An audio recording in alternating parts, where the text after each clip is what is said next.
Pinatunayan ni Mika Salamanca na she's a big winner with a big heart mula sa pag-donate ng kanyang 1 million peso big win sa isang orphanage sa Pampanga. Nag-extend naman ng tulong si Mika para sa mga nasalanta ng magkasunod na bagyo at habagat sa bansa. Kasama ang kapwa sparkle artist at PBB housemate na si Will Ashley. Nag-volunteer sila recently sa isang soup kitchen. May sinuportahan din si Mika na isang project ng Animal Kingdom Foundation.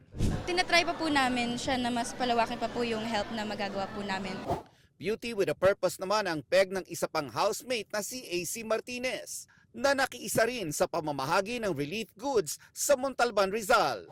Naglaan din ng oras si Dustin Yu sa paghahatid ng tulong sa ilang taga Quezon City kasama ang other half ng Dasby duo na si Bianca De Vera.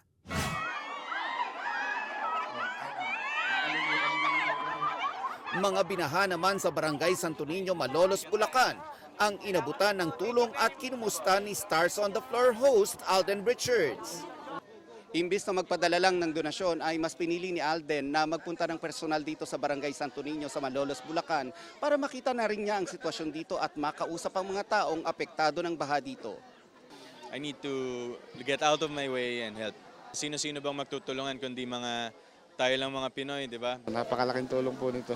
Wala pong katulad yung biyaya na pinamimigay po ng kapwa-tao na bukas palad po para sa lahat.